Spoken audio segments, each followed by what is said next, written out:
Real Nerds is a proud partner of the Denver Podcast Network. In the shadow of the mountains, we speak. Coming to you from the X-Axis, it's John of All Trades with your host, John X. Welcome to this John of All Trades podcast promo. Each Wednesday, I bring you a brand new interview with someone fascinating and ask the question we all ask when we meet someone new. Hey, what do you do? It's fun, informative, and it's the 2017 Westward Reader's Choice Award winner for Best Denver Podcast. iTunes, Stitcher, and johnofalltrades.us. Oh, hi, podcast listeners. There's many ways you can listen to the Real Nerds podcast. You can subscribe on iTunes. You can also subscribe on Stitcher Radio. You want to send us a Twitter message? You can do that. It's so easy, at Real Nerds. Like us on Facebook, Real Nerds Podcast. You can visit our website, realnerdspodcast.com, where there'll be a lot of articles for you to not only read, but to listen to our previous shows. You can also call us, 720-6nerds5. Thanks for listening, and enjoy the show. Hi, this is Brian. No, this is my announcer voice, and you're listening to Real Nerds Podcast. Should I do this as my real self? Oh, shucky darn. Hi, this is Brian Cummings. You're listening to Real Nerds Podcast. Okay, do it straight. Hi, this is Brian Cummings, and actually you are listening to Real Nerds Podcast. Send money. And real estate.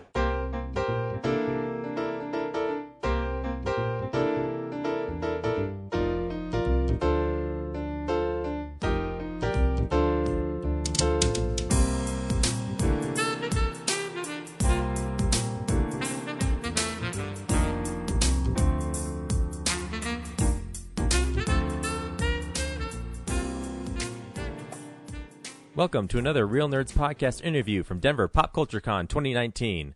Hope you enjoy. Welcome to Real Nerds Podcast, live on Denver Pop Culture 19 floor. We are with Bernie, and Bernie is a writer. Welcome to the show, sir. Hello. How are you today? I'm okay, doing good so far. It's day 3 and going strong. So when you get to day 3 of a con, is all the energy left you?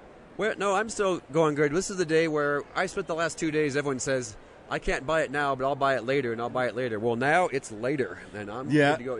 They buy it now or else. So I'm good to go. Awesome. So you write Halloween books, it appears. You have a very cool vest with bats on it. Tell us about your books. Okay. Halloween's always been my favorite holiday, even way back when, before I could remember. But way back in the day, even in the 70s, Halloween was a lot scarier than it is now. There's all this Disneyfication. Go everywhere and you see either a Disney princess or a Marvel superhero. And I always knew Halloween is a lot scarier than that. People don't know how old it is. It's not a couple hundred years old. It's a couple thousand years old. And I just got curious. It used to be the night that you kept your kids indoors.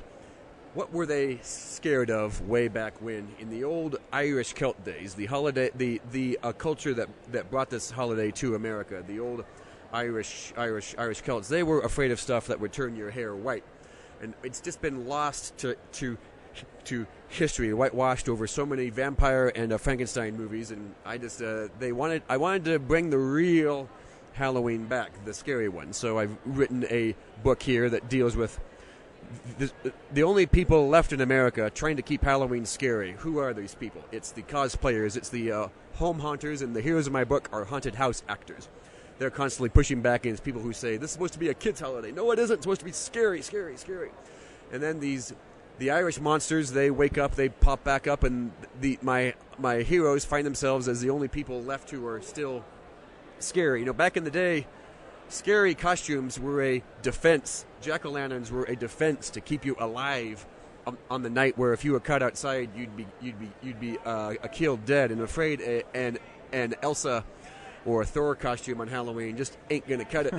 They're gonna eat you alive and laugh while they're doing it. So my haunted house actors, they have to teach everyone how to be scary again in the face of lots of blood and gore. So awesome. So I mean, Trick or Treat the movie informed me of some of these older Halloween traditions of the jack-o'-lantern and not blowing out the candle. Yes.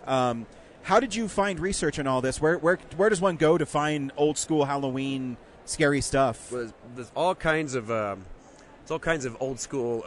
I did a lot of reading there. I found a great book. It's about 2 inches thick. It's full of nothing but Irish ghost lore, fairy lore, and it goes on and on and on. It goes with hundreds of monsters we've forgotten all about. The Irish invented the Headless Horseman.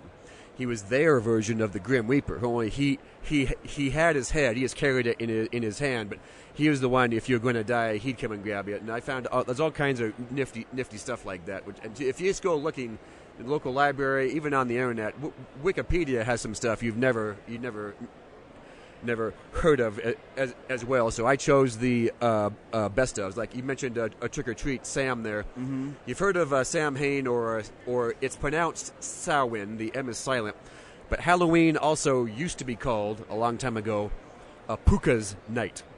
A Puka was the Halloween boss monster. He was a man-eating, 10-foot-tall, shape-shifting demonic horse.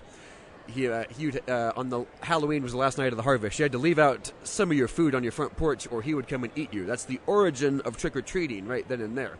And he's the boss monster villain of this new movie here. So you go search and ye shall find. Just be curious, and it's easily accessible. You just got to go look.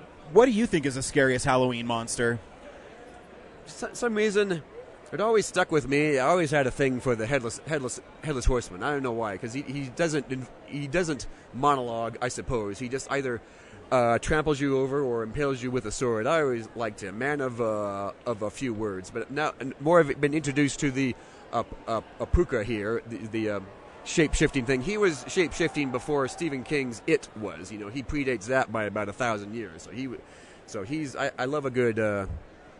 Monster that anything that doesn't screw around, just bite your head off and moves on to the next victim. I like stuff like that. And so then I guess what's the scariest story you've read? Ooh, but there's so many to choose from. You know what, the scariest movie of recent times, you know, you can't beat the original Alien, but I really like the Ring from 2003. As far as scary stories,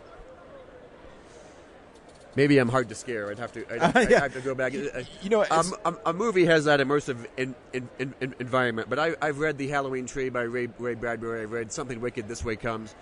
My son he's dived into every edition of Dracula you can find. Frankenstein, but his original Edgar Allan Poe stories. Maybe I'm drawing a blank. The one where the guy's bricked up into the wall. The cask of what is that one? Let's go with. What is it? No, let's just go with Pit and the Pendulum. There we go. That. You know, I always thought The Telltale Heart was really a great story too, because there's an urgency to that one and it's all in the first person. It's a guy rambling the whole time, and you're kind of caught up as it gets faster and faster and faster. Exactly. And a lot of those Poe stories have very minimal dialogue. It's just you in the moment. And when you write a scary story, I mean, you have to paint that picture for people, or the other opposite side is you leave a lot of it to their imagination. Which way do you like to go on that? I like to say I paint a hollow room and let them fill it in. Well, I kind of pop in I do very short sentences when it's a very intense situation. When my hero is staring the monster down, I shorten everything up. All he gets is little one syllable words. Say, "Oh no, a fear, pain, death." Where there's no time to think. You got to run or you die. I try to shorten it up to let you know how much time you don't have to live there. So there is a lot of. It is a lot of colorful language, just not very much of it. I love that. Where can we find your books? At the moment, the first novel, When Halloween Was Green, is available on Amazon at this very moment. Now that title, When Halloween Was Green, refers to the green as for the Irish Celts, who we owe for bringing us this great holiday. It's on Amazon right now. Now, just 2 weeks ago, my second novel came out. It's a horror with more of a sci-fi blend. It's called The Last Reincarnation of Stephen Kinder.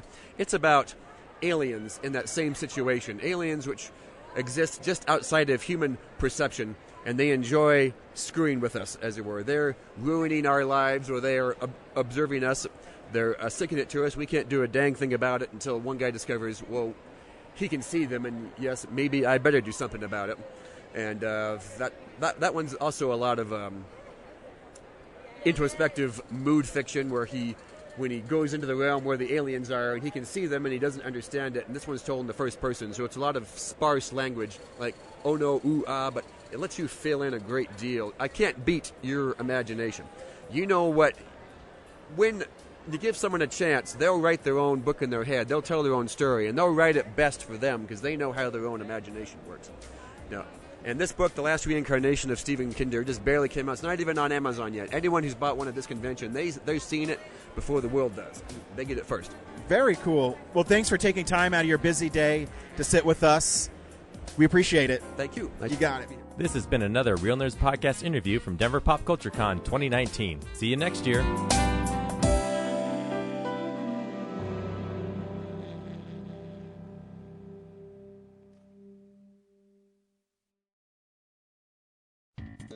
Thank you for listening to this episode of Real Nerds Podcast.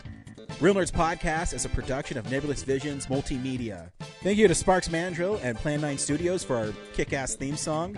Also, if you're in the Denver area and you're looking for a cool place to see movies, we see them at the Alamo Drafthouse in Littleton and now also in Sloan's Lake.